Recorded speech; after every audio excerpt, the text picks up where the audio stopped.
Bonjour et bienvenue sur Subconscient, le podcast qui explore les neurosciences et la psychologie pour vous accompagner dans votre évolution. Moi c'est Dounia et aujourd'hui nous allons plonger dans un sujet fascinant. Comment le subconscient dirige nos vies sans que nous nous en rendions compte.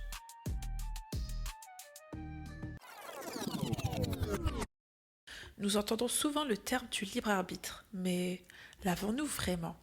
Avant de commencer, je vous propose de vous poser ces deux questions. Combien de fois aujourd'hui ai-je pris machinalement mon téléphone ?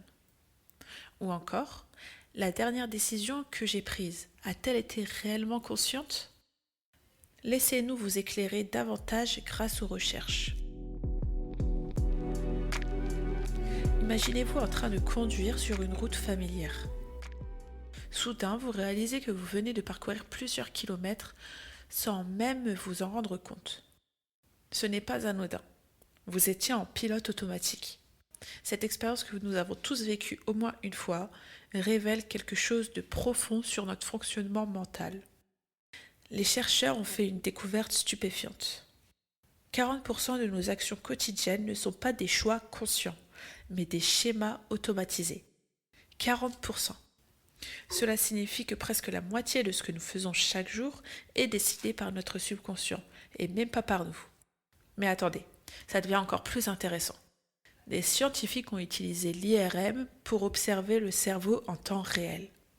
Et résultat, notre cerveau commence à préparer une décision jusqu'à 10 secondes avant qu'on en ait conscience. 10 secondes, c'est comme si quelqu'un d'autre prenait les commandes avant même qu'on réalise qu'il y a une décision à prendre. Maintenant, je vous propose d'essayer ceci. Si vous marchez en écoutant ce podcast, arrêtez-vous, maintenant. Vous avez probablement fait encore 2 ou 3 pas, n'est-ce pas ?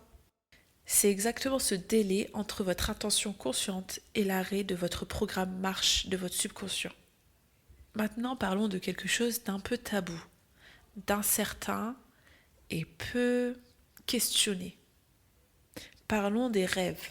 Vos rêves ne sont pas juste des scènes étranges que votre cerveau produit par ennui. Ce sont de vraies fuites de données de votre subconscient. À savoir que quand vous dormez, votre cerveau fait le ménage. Littéralement, c'est ce qui se passe. Il trie les souvenirs, évacue les émotions de la journée et même teste des scénarios de stress dans un environnement sécurisé. C'est pourquoi vous rêvez parfois de choses assez stressantes.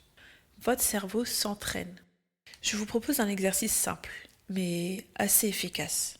Gardez un carnet près de votre lit ou alors écrivez sur vos notes de téléphone. Chaque matin, notez jusqu'à 3 mots de vos rêves.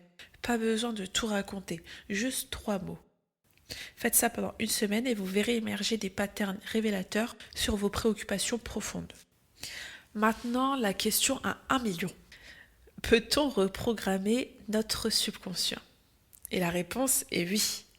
Je vais vous donner 3 outils pour y arriver. Premier outil, revivre ses meilleurs souvenirs. Oubliez les affirmations positives du genre « je suis confiant »,« je suis le plus intelligent »,« je suis le plus beau » en vous regardant dans la glace. Votre cerveau n'y croit pas une seconde. À la place, voici ce qui marche vraiment. Replongez dans un souvenir authentique, vous avez surmonté un vrai obstacle. Fermez les yeux et revivez ce moment. Et concentrez-vous sur les sensations physiques, sur votre sentiment de fierté. Pourquoi ça marche ? Parce que votre cerveau code les expériences par leur charge émotionnelle. Vous ne créez pas de faux souvenirs, vous renforcez des circuits neuronaux déjà existants. Deuxième outil, la méditation de 3 minutes. On l'a entendu encore et encore. La méditation, ça marche. Comptez vos respirations à rebours de 30 à 0 pendant 3 minutes. C'est tout ce qu'il vous faut. Des études ont montré que la méditation permettait de réduire l'anxiété, mais aussi qu'elle permettait d'augmenter la matière grise de notre cerveau. 3 minutes par jour, c'est tout ce qu'il vous faut pour y arriver et pour remodeler votre cerveau. Troisième outil, l'auto-hypnose. Installez-vous confortablement et mettez un son neutre comme le bruit de la pluie ou de l'océan. Respirez lentement et répétez mentalement une phrase simple comme « je lâche prise ». En synchronisant ces paroles à votre respiration, après 10 minutes, votre esprit entre dans un état de réceptivité accrue. C'est le moment idéal pour intégrer de nouveaux patterns. Votre subconscient a 3 faiblesses que vous pouvez exploiter. Première faiblesse, comme certaines entreprises l'ont déjà compris, votre cerveau adore les boucles de répétition. C'est pourquoi vous scrollez sur les réseaux sociaux ou vous regardez les mêmes vidéos encore et encore. Mais utilisez ces boucles de répétition à votre avantage. Répétez les comportements que vous voulez installer dans votre quotidien. Deuxième faiblesse, les images mentales. Votre cerveau est plutôt simple dans sa manière. Il préfère les images. Au lieu de vous dire je dois travailler, préférez vous visualiser en train de travailler et la satisfaction après avoir terminé. Troisième faiblesse, votre cerveau veut des récompenses maintenant. Alors donnez-lui-en. En finissant une tâche, offrez-vous un bon café. Votre subconscient va adorer. Le mot de la fin. Votre subconscient n'est pas votre ennemi. C'est un super ordinateur, simplement parfois mal programmé. Il essaie de vous protéger la plupart du temps, même quand cette protection vous limite. La bonne nouvelle, c'est que la majorité des changements comportementaux durables passent par la reprogrammation subconsciente, pas par la volonté consciente. Vous avez maintenant les clés.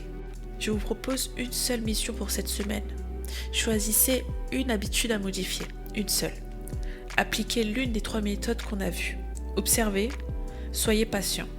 Et la transformation peut sembler subtile au début, mais elle est cumulative. Dans le prochain épisode, nous ferons un zoom sur le cerveau. Merci d'avoir écouté Subconscient. N'hésitez pas à partager cet épisode s'il vous a plu et à vous abonner sur nos réseaux sociaux ainsi que consulter notre site internet subconscient.com. Mais surtout, prenez soin de vous. À bientôt.